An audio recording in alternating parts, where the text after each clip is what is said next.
Go. Can you guys hear me all right? Good. Mic check, 1 2 1 2. My name is Thierry. I'm an alcoholic. It's good to be here. Sobriety date's June 1st, 2019. A miracle happened on that day, and the best way I could describe that miracle is that the gift of desperation screamed louder than the craving that was beyond my mental control. I didn't quit drinking. I was separated from drinking. I have a home group. Home group is North Bailey. We meet Friday nights, 6:30 Eastern, in a little country town called Yonkers, New York. If you're around that area, hit me up. Lovely meeting. Also do a big book study with Paige. She's here. Hey, pew, pew, pew. We do it Friday nights at 8 p.m. as well. We're in the forwards. Man, we had so much fun earlier talking about the forwards, right? So come on by. I see so many people that I know, and thank you for coming by to support me. I just talk about the same two things, alcohol and God, so I'm surprised you guys aren't bored. Right? And I said, I'm excited to hear what I have to say today, and I really am. I didn't plan any of this. My sponsor recently was a sponsor in California, and he took me through the big book through a different pair of glasses, and he told me that this is the process that makes me totally dependent upon God in order to live. Then he literally gave me the definition of process. Check this out. The definition of process means a series of steps. Sounds familiar. Right? Or actions. Also sounds familiar. That produces a particular end. And thank God that I don't suffer from what doesn't happen anymore. I'm so thankful that I come in here as a conduit, as a messenger. This ain't Terry talking. I'm just an instrument of God. I'm just getting played all the time. Something happens when I start speaking, and that makes me totally dependent. I mean, how scary is that, to depend on something that is completely unknown, that you can't really see, or you want to... I mean, I tried Googling God. It didn't really work. Like it says in We Agnostics, I'm a stickler for facts. The result, like, Google it. I remember I was in rehab, or sober living, sorry, and I was trying to Google God, and trying every type of way to comprehend and define this power, which is God. But when I was doing that, I didn't realize that I was playing God. Found out that playing God didn't work. And, I'll start with my story, and then I'm a storyteller. I'm nobody special. I'm just another drunk. I'm not better than you. I'm not less than you. I'm equal to you. And I think that, it literally says in our first promise in our big book, and I got my big book handy. It says on the title page, it says, the story of how many thousands of men and women have recovered from alcoholism. And my friend taught me this, and he learned that from a librarian, and that's the subtitle of our title of our book. Right? And that's the first promise that I'm given, when I first went through the steps. And that is a line of hope that was given to me. And I'm a storyteller because of that.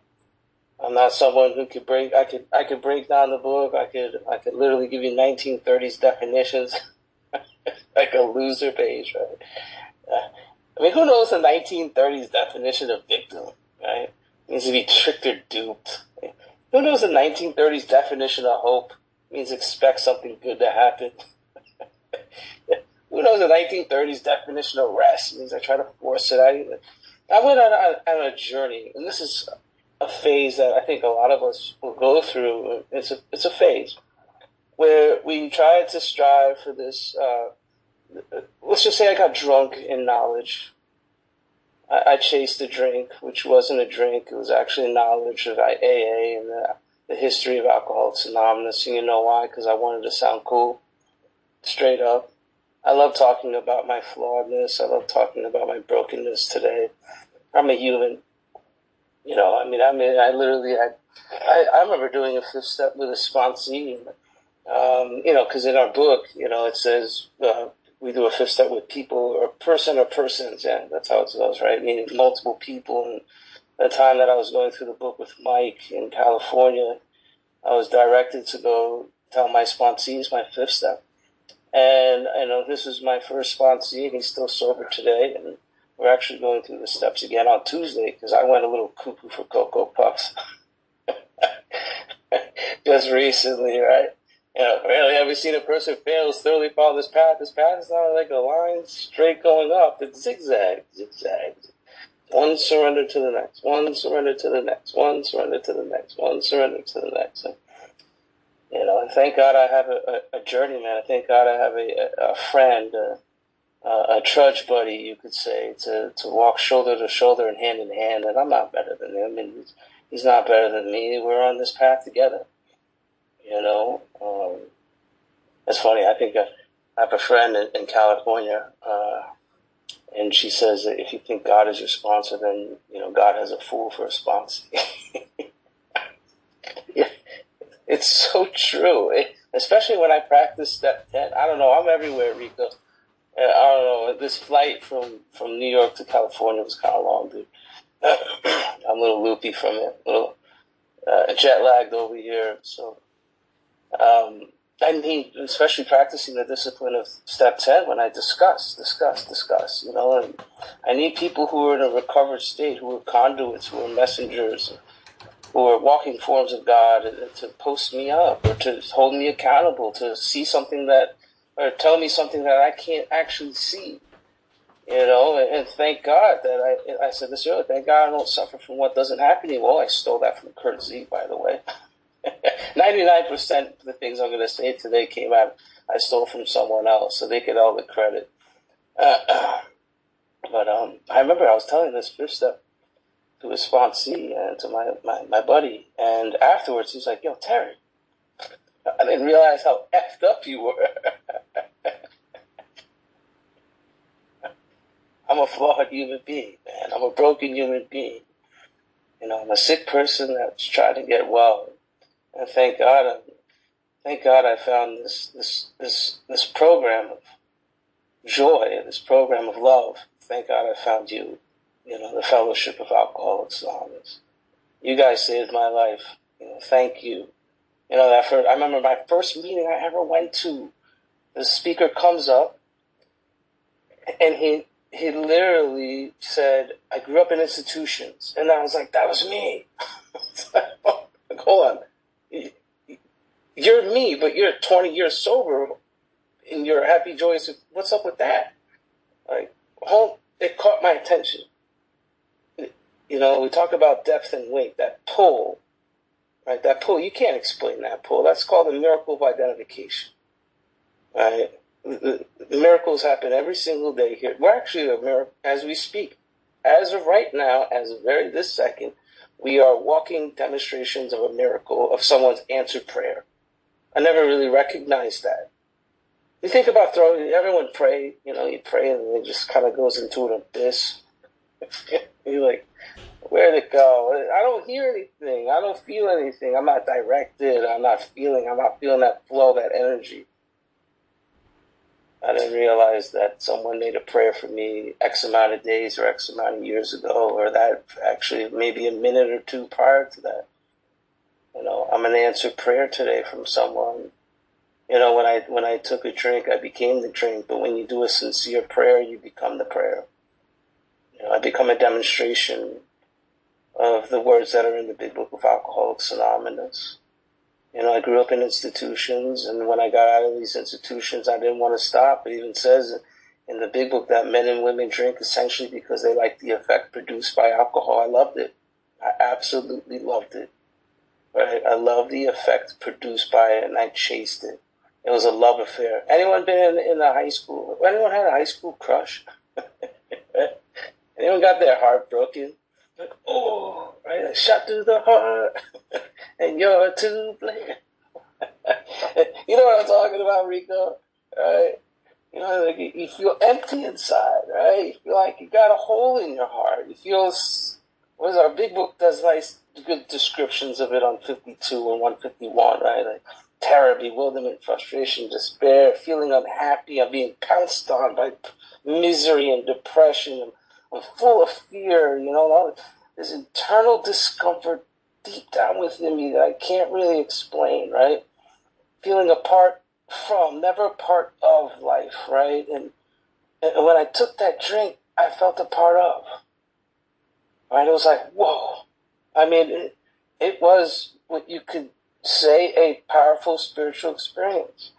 I mean, on one of our doctors, I believe it's Dr. Carl Jung, would say it's a level thirst for God. I mean, I had a love affair with alcohol, right? And it warped me to the point where I didn't understand what was physically and mentally wrong with me. I mean, well, the first step of getting out of jail is literally knowing that if you're in jail in the first place, right? And when I was approached by people who were armed with the facts about themselves, meaning they took the steps, right? And they also armed with the medical facts about themselves. They explained this phenomenon of craving. And I didn't quite understand it, but then they started talking about it with their experience. A storyteller, right? And I was like, whoa, I drank like that. I felt like that. I thought like that, right? And here's my experience. I remember taking a drink 7 hours prior to a wedding, and I ended up in a different state. I was supposed to be at that wedding, but I'm in La La Land in New Jersey, which is very difficult when you're broke as a joke and you've got to beg for change right before the GWB to get back over the bridge. You know, it's a big deal. And then you lie to your wife telling you that you got hit by a car. You can't make it to the wedding. I mean, this is a story that actually happened in my life because I took a drink and it took me. It took me somewhere. I got thirstier every single time I took a drink. I didn't understand that. I didn't understand I was medically powerless over alcohol, right? And then I didn't understand that when I was sober, I had an abnormal reaction to sobriety. The doctor says restless, irritable, discontent. I mean, no, guys, those are some kind words. Oh, man. Think about it. Like, what have love, remember, heartbroken, high school crush, right?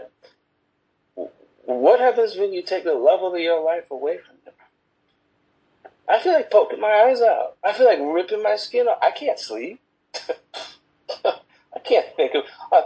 I'm yearning for it. I'm fantasizing. It's whispering in my ear, and because of that internal discomfort inside, when I'm stone cold sober, I have this abnormal reaction to sobriety. An insane thought will come in. And this insane thought, which you could say is a singular thought, which is usually an irrational thought. It's a BS thought, which crowds out all other thoughts. I mean, it crowds out everything. I remember, I had 5 bypass open heart surgery because I was drinking and using the white witch. You guys could put 2 and 2 together with that one, right? And I remember I was cleaning out my trunk, and it was a devastating surgery, right? And I would say I'm done drinking for good and forever. I mean, I had a doctor point blank tell me, Terry, you will die if you ever drink again, right? But there I am, all lit up again. It says on page 20, right? You know. But I remember I'm cleaning out my trunk of my car, Tina. I'm like, look, I see. In March, I had the surgery in January. And I'm fresh. I'm 2 months out. I mean, guys, I couldn't go outside. It was too dangerous for me. It was actually really cold outside. What happens when they had the open heart surgery, they cut your lungs, and it goes down to golf ball sizes. So I literally had to learn how to breathe again. I literally had to learn how to sit up again. I literally had to learn how to walk again. I mean, it was nuts. I mean, I don't have a pulse in my left hand. They took this artery out and they put it into my heart. Right? If you literally came to me and I say I passed out or whatever, and someone comes in to try to take my heartbeat, you'll pronounce me dead. Right? You think that this pitiful, incomprehensible demoralization moment in my life would keep me sober for the rest of my life. Right?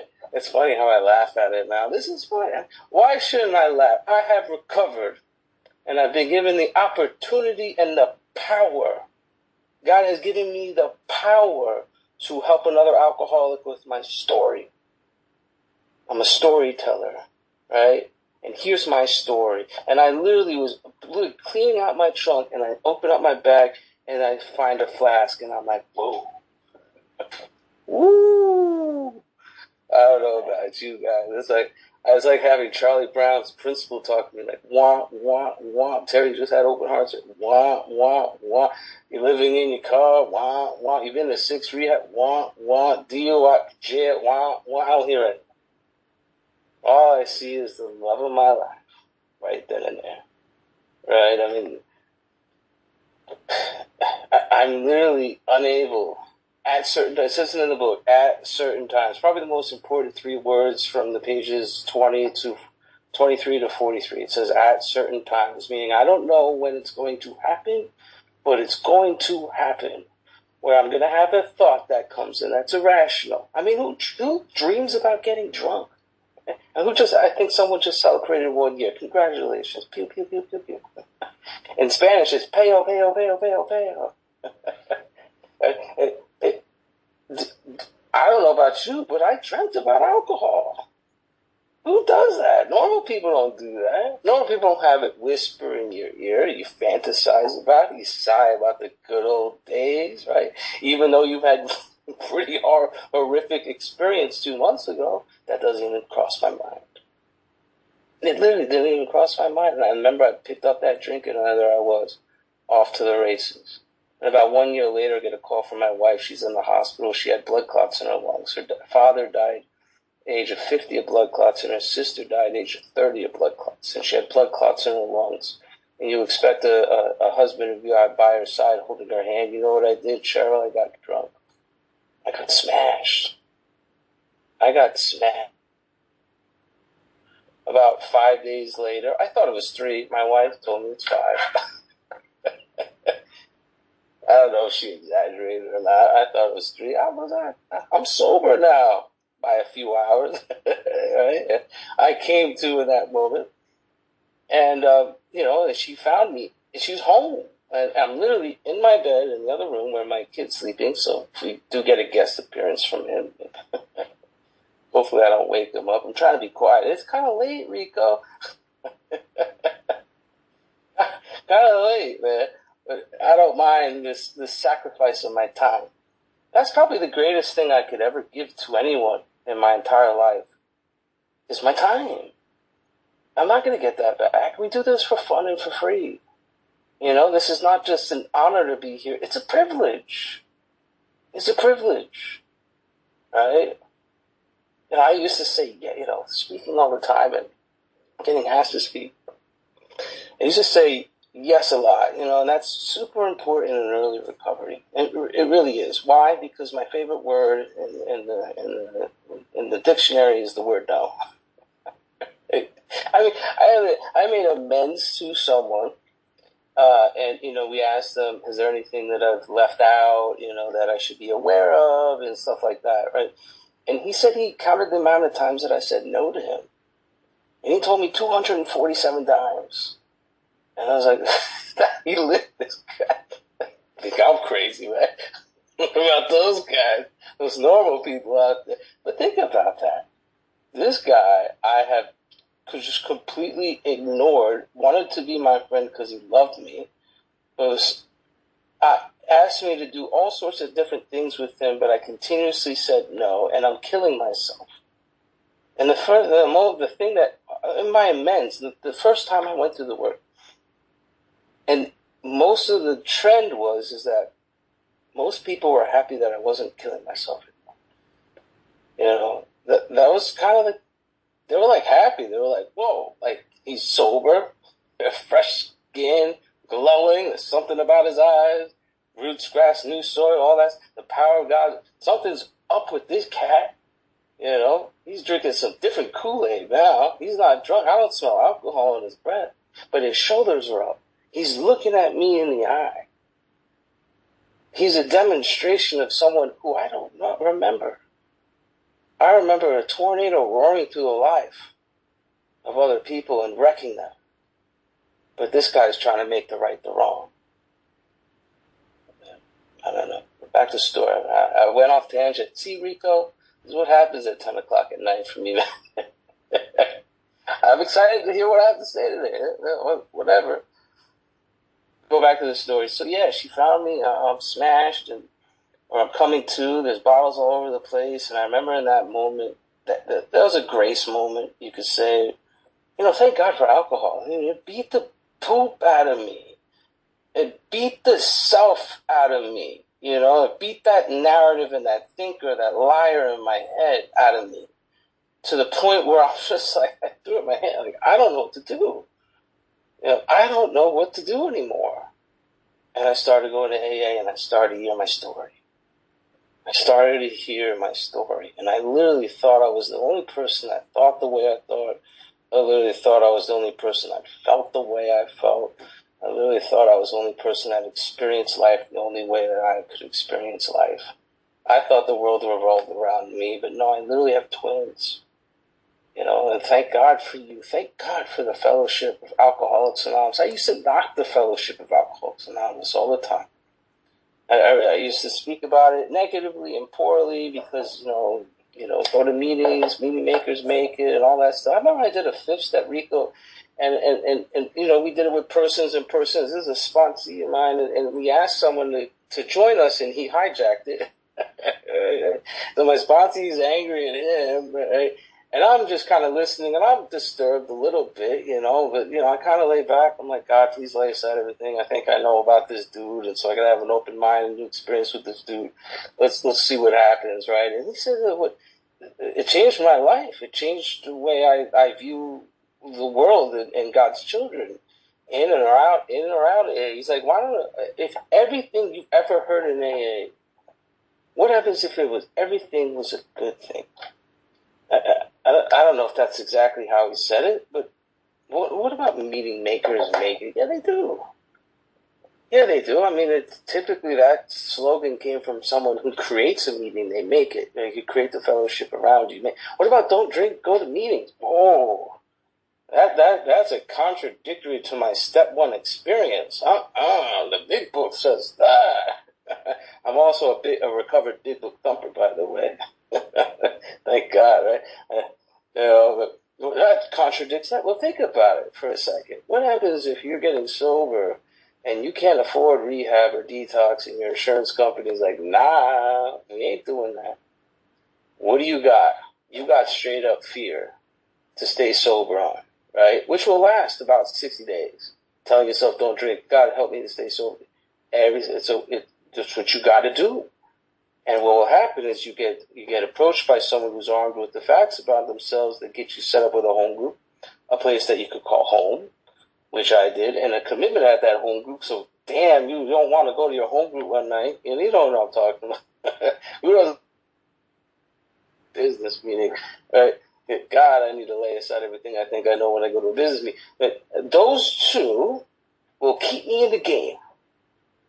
Keep me in the game while I treat the bottom portion of my triangle, which is the 12 steps of Alcoholics Anonymous. Right? What else of everything I've heard in A is an actual good thing? Possibly it was good for situational stuff and etc. So what about don't be in a relationship for a year? That's another one. Right? Think about that. That's a direct contradiction of our big book. The big book's right. Right? Yeah, I mean, I'm not the judge of anyone's conduct or sexual conduct. We shouldn't be hysterical about it. 100% true, right? But I've seen sex take people out. I've seen sex kill people. It's straight up. What I do is I recommend two options or two waves of, and this is what I got from Mike D from California. He recommended, that I recommend to my sponsees is do whatever you want to do. You got two options. Do whatever you want to do. Go all out. Go have sex with everything that you see. But here's the catch. You have to be responsible and be accountable for your actions. Because that's an experience you have to have. I can't teach you pain. I can't teach you that. People who drink after a long period of time, that's an experience they had to have.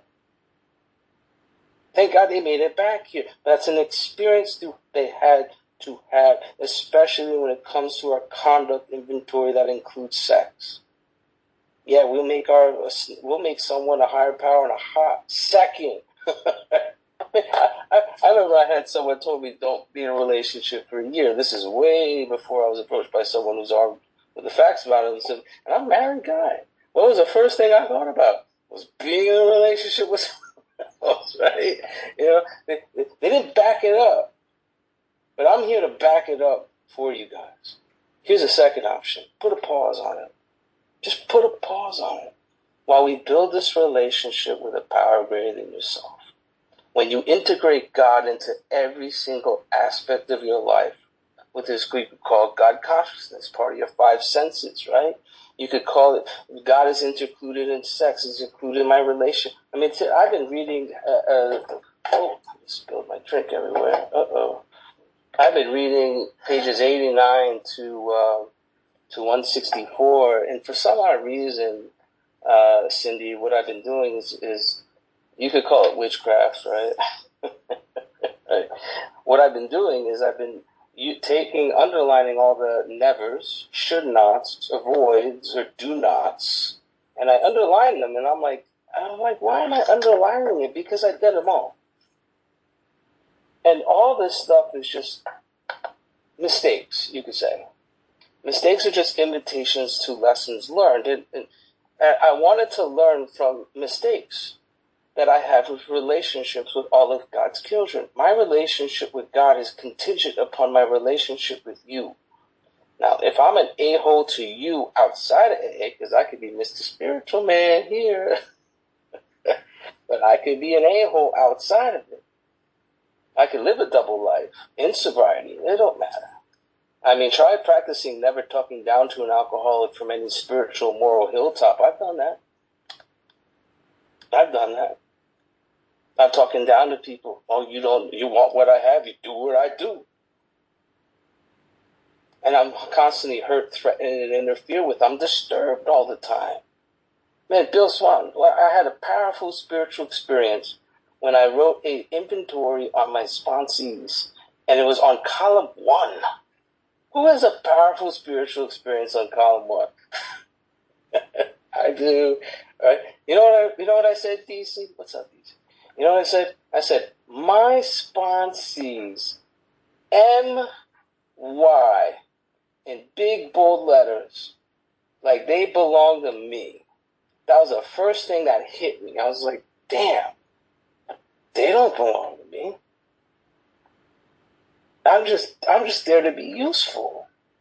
I'm just there to be helpful. But my mind gets extremely spiritual really quick. And that's why I go through the steps when I feel that indicator come in where I don't want to pick up someone's phone call like I talked about earlier. Right, Dino? There I go on tangents again. All right, back on the story. All right, so I'm continuously drinking while I'm at meetings, and I didn't care. I was 100% hopeless. I needed literally divine intervention. I needed divine help, and that was the journey that I went on. I went down a rabbit hole. I am a bottom feeder. You could describe me perfectly as an alcoholic 4 in the chapter 2 wives. I'm one of those guys. You don't have to go that route. You don't have to go down that route. Thank God I'm still alive today. It actually is the number one thing that propels me to do everything that I do today. I mean, I don't like making amends to people that I owe money to. Who likes doing that? Right, Rico? Why do I have to pay back the IRS? They got money. I don't have money. They got money. I know I owe them money. Why do I have to pay them? Hence the people I'm angry at. They hurt me. They did that to me. I'm the victim here. Right? I don't feel like listening to a Fifth Step during Super Bowl Sunday. It's my Jets, hypothetically, are in the Super Bowl. I don't want to. It's Super Bowl Sunday. I don't feel like doing that. Prayer, meditation. I mean, I could go. Why am I doing this stuff? It's because it's experiential. It's a gnosis. Kurt Z would say fear is like the highest form of human intelligence someone could have. Right? When the book talks about fear, they're talking about mental anxiety. We're talking about a gnosis. Yeah, I'm scared poopless ever to get drunk ever again. I don't regret it. I don't throw shade on it. It's the greatest asset that I could give to another person. Because I have someone out there that literally has an identical story to me, and I know it's one of you that's in this room, based on my experience by going to a lot of damn meetings and listening to a lot of damn people. And I was purposely trying to take my life. at the very end, and I keep waking up. And I remember asking God, like, yo, why are you keeping me alive? Like, I'm purposely trying to take myself out, and I keep waking up. And I bump into this kid. He had his shirt off, and this is crazy. I tried looking in my phone the other day through the days the months that I previously got sober for the pictures. I took a picture with him. I can't find it. Maybe I deleted the picture because of shame or whatever. But he had the same open heart surgery scar I did. And I got out of the car. He was in AA. I was in AA. He was drunk. I was on my way to go get drunk. I thought I was the youngest person to ever drink after having open heart surgery as a kid. He's 20 years old, everybody. I'm 32 at the time. He had 14 strokes before his open heart surgery. And I'm like, holy shnikes. I'm good with my language, Rico. Holy shnikes. I'm not alone. You know, like God will just send messengers and messengers, answered prayers to you all the time. He's just talking to us all the time. That's my experience. He talks to me all the time. Like my friend Ralph W. would say, the receiver's blocked though. Like I'm just not there. I'm listening to the story that's in my head. I'm listening to the narrative in my head. That's why we pause when agitated or doubtful. We put a gap, we put a disturbance in that storyline, that minion, that thinker, that story that's in my head. Right? It doesn't say we continue to listen to fear, resentment, and self-pity in our text. It says we continue to watch. Man, when you get to watch, you start watching as a way of life. You start to see yourself being driven. That's a new thing, man. Here's a story. I remember I remember it was like a job interview or something like that, and they didn't call me back, Dina. Like it was 2 days. Like, yo, where's my phone call at? Where's my phone call at? Right? And they didn't call me back. And I remember I'm driving and I'm like thinking about all the scenarios, what happened during the interview, blah blah blah. Why didn't they call me back? What am I going to do about money? Or the story that's in my head. The story that's in my head. And then, I have a moment of grace where God would come in and say, and this is what I was doing that day. I was practicing the discipline of ask in step 10, and I was praying all day. And the first thing that popped into my mind was the fear prayer. It said, God, please remove my fear and direct my attention to what you would have me be. Be. And he said, be what? Be a driver, because I was swerving. I was literally swearing. That's how powerful this is. Baffling. It was a cunning, baffling. That's how powerful. I'll tell you how powerful it is. A year ago. Is it a year ago by now? I don't know. I got to Google it. A year ago, I met with a tax guy. Yeah, so it was about, in April. So I met with the tax guy. Oh, not that. What is it? Yeah, so 6 months ago. I can't do math. In April, because I just did my taxes, and I forgot to tell him about my son and his handicap and stuff like this. And my wife talked to me about it, and I'm having this story going on in my head and stuff like that. And I'm like, oh, man, I should have told this. I'm not going to get a big refund, blah, blah, blah. This is what's happening in my head. And then all of a sudden, I get a call from my mom. I get a call from my brother. I get a call from my dad. I get a call from people in different countries. I get a call from people in different states. And they're like, you okay? You okay? I'm like, what do you mean I'm okay? They're like, New York just had a big earthquake. And I'm like, I felt something, but I'm just so in tune in my head. There was literally a natural disaster that was happening, and I'm so consumed with myself. It's crazy, right? That's what we're up against. I don't care how much time you have. I know there's some people in here that have multiple years of sobriety. We are all up against this selfishness and self-centeredness. And think about it. If I am not willing to let go absolutely of this story in my head and ask God to work in and through me and strive for this perfection, which is God, what's going to happen is I'm going to start to have this erosion factor with the steps. I'm going to start to stop practicing, watch us, and see us turn, thy will is being done. We're going to stop doing that. I'm going to stop doing prayer, meditation. I'm going to stop thinking about picking up someone's phone call just earlier, right? And all this and that. to happen. And what will happen is I'm going to be walking around with a belief system that I'm not awake to, I'm not watching, or I just can't see it because I stopped doing when we retire at night. We constructively review our day. Like, that's optional. I thought that was optional, right? When we retire at night, I thought that was optional, right? No, it's not optional. I guess I have to do that for the rest of my life. Like, guys, everybody, I got good news, I got great news, and I got bad news. Here's the good news. Guys, the program works.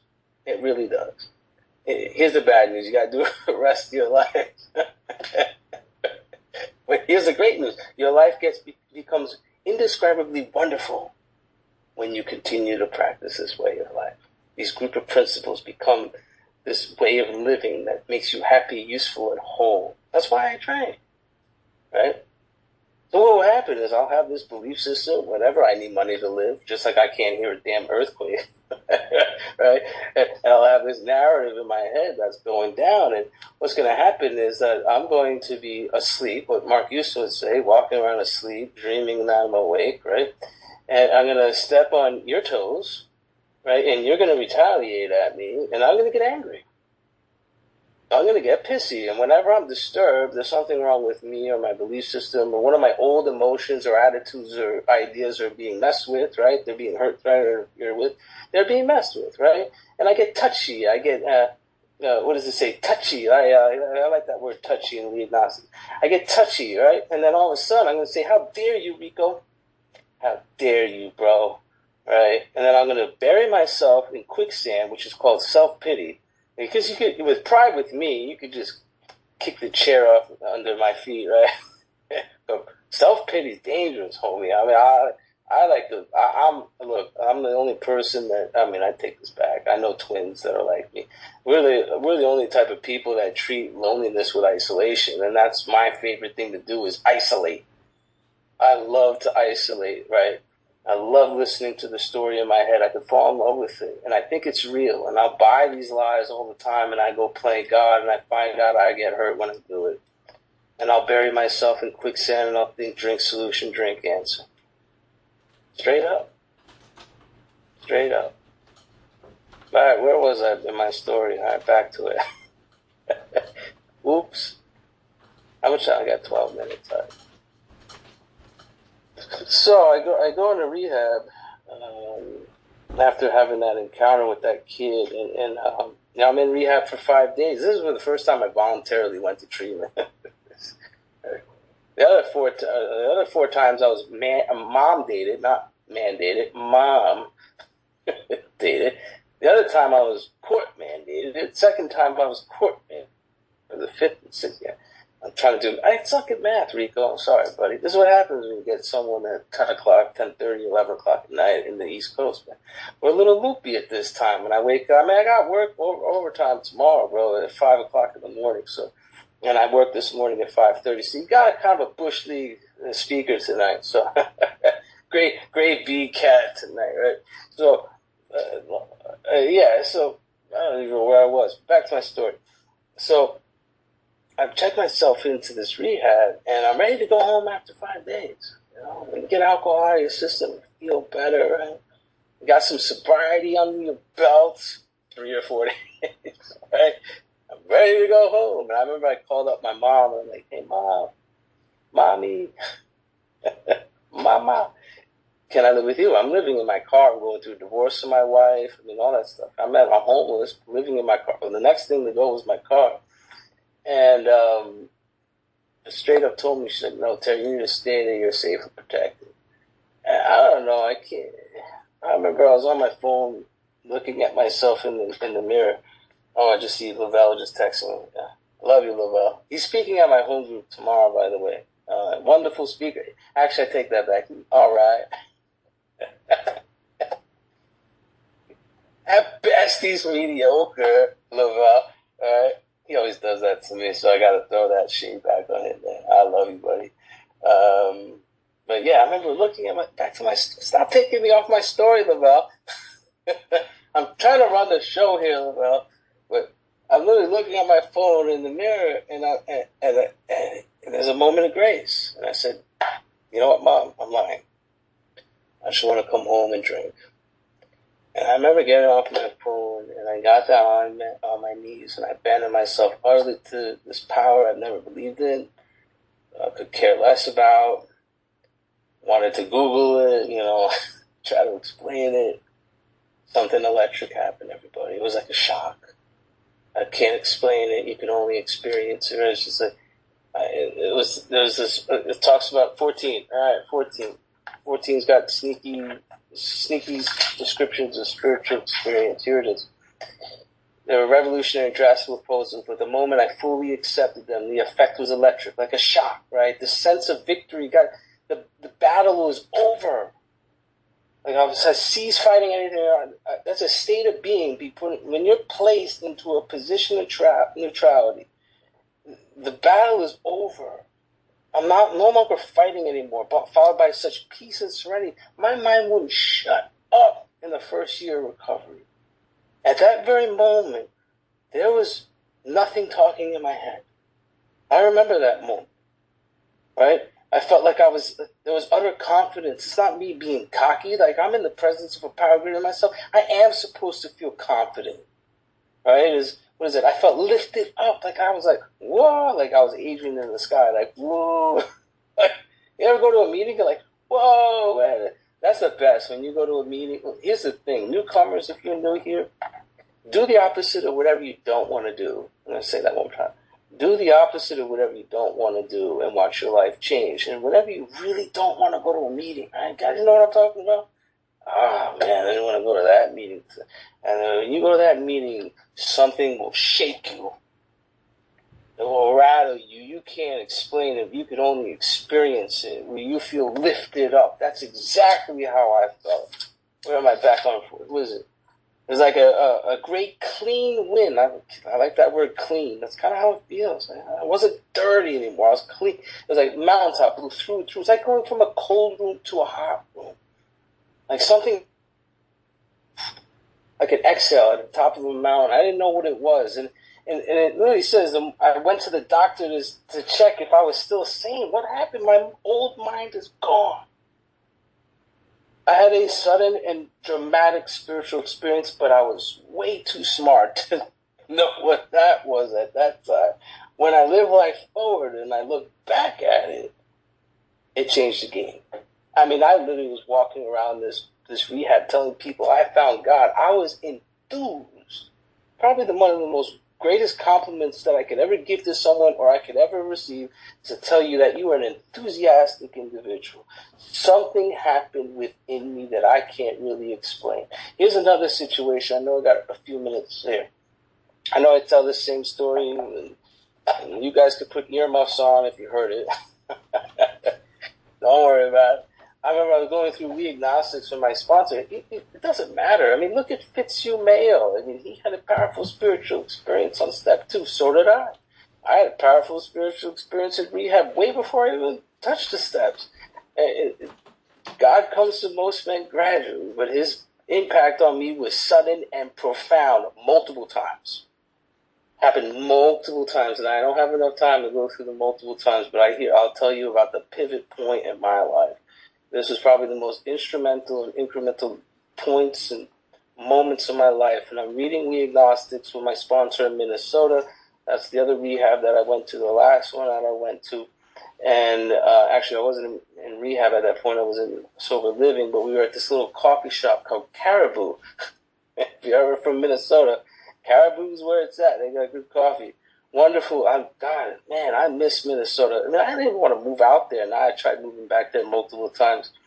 Wonderful. I mean, I walk down Grand Street and there's like a coffee shop. There's someone outside reading the big book out loud to another person at every damn coffee shop in that city. It's incredible. Incredible. I mean, I remember, I got a few minutes. I mean, I was working at U-Haul at the time, and they called Minnesota the Mecca of recovery, right? Something like that. And I was like, New York's the Mecca of recovery. Cocksureness about that, right? And I didn't understand it, but I see it, they can't. You see it. And I remember I was working at U-Haul, and they told me to get a sober job, which is basically a mindless job. And I'm working at U-Haul, and I'm talking to a normie, right? one of those Earth people, and I asked her, like, what's up with all this passive aggressive stuff out here, man? I'm like, why is everyone really, really nice to you in your face, but they hate you when you walk away? They're like, oh, Terry, that's because here in Minnesota, we hold on to our resentments for a very, very, very long time. I'm like, oh, that's why Minnesota is the mecca of recovery. Right? So I don't know where I went with that story, but yet again, I'm excited to hear what I have to say today. So, and here's the story. I approached this part in We Agnostics on page 53 of the big book. I'll go to it. I know it, but I don't want to sound too cool for you guys. That's why I read the book with no notes in it. I love it. You know, you ever hear, like, if your big book's falling apart, you're not. That's true. But from what I found is when I read the book without notes in it, I have a new experience with the literature. And I take words or phrases out of the big book like I did yesterday with my sponsee, like it says, in working with others, we avoid fault-finding and argument like the plague. I practiced that all day yesterday and all day today. You start to be less in danger of being fussy or being disturbed by other people because you're practicing the words that are in this book. All right. When we became alcoholics, crushed by a self-imposed crisis we could not postpone or evade, we had to fearlessly face this proposition that either God is everything or else God is nothing. God either is or he isn't. What was your choice to be? And I'll never forget this. My sponsor leaned over to me in that little coffee shop in Caribou. And by the way, I had no idea where I was at in Minnesota. I tried finding out, but I could never figure out where I was on the map. And he leaned over and he said, Terry, can you explain God? And you know what I said? I said, hell yeah, I can explain God. Like, right, Paige? I was like, hell yeah, I can explain God. I said, God is good on the direction. God is great outdoors. God is love. God is this. God is that. God is this. I just started to complete. Janice, I became so tongue-tied. So tongue-tied, Janice. And my sponsor leans over. He's like, Terry, come on in over here, buddy. He didn't say that. Kind of did, right? He did it with his body language. He did it with his whole deportment, right, Paige? His whole deportment shouted at me, right? And he's like, come on over here, pal. It's pretty hard to explain everything, Terry. Because God is everything, and everything's God, and you're not God. And right then and there, guys, I was rocketed right into the fourth dimension of existence I couldn't even dream. God can't be explained. He can only be experienced. I'm going to literally say that one more time for someone that can't hear like I did when the first 90 days recovered. God can't be explained, but he can only be experienced. I could run out of money. I could run out of prestige. I could run out of gas while I'm driving, but I could never run out of God. And when I got out of rehab, I literally had nothing. I literally had nothing. And my choice, what is your choice to be, Terry? Is God everything or else he's nothing? God is everything. Let's rock and roll. Let's rock and roll.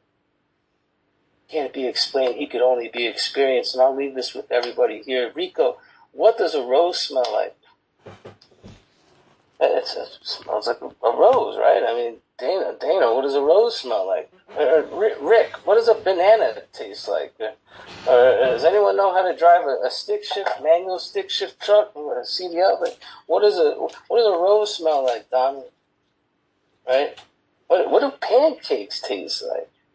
What does an apple taste like? What does it feel like to go swimming in the Mediterranean Sea? What does a rose smell like?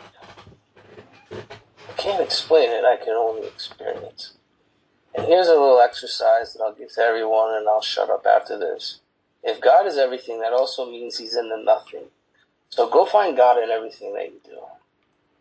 Go seek God in everything that you do. Go find him when you're driving. Go find him while you're at work. Go find him when you're in a meeting. Go find him when you're at a business meeting. At an AA business meeting. That's the best. Here's the best place to find him when you're doing the dishes. I hate doing the dishes. That's probably the best place for me to go find this power. Go find him. And then you realize that he's always been there. You're awake now to it. My name is Terry. I'm a recovered alcoholic. And last but not least, pew, pew, pew, pew, pew.